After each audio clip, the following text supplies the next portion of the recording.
Mga anak daw ang dapat naglilibing sa mga magulang.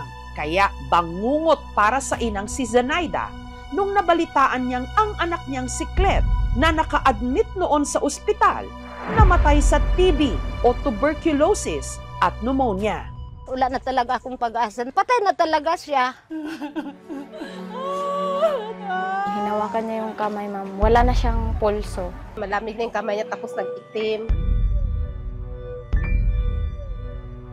Kaya si Zenaida, nakakauwi lang noon sa kanilang bahay, inihanda na ang burol ng kanyang anak. Nagsabi siya sa akin, pag namatay siya, hindi magpabalsamar. Nag-prepare talaga kami na mabilihan siya ng magandang kabaong.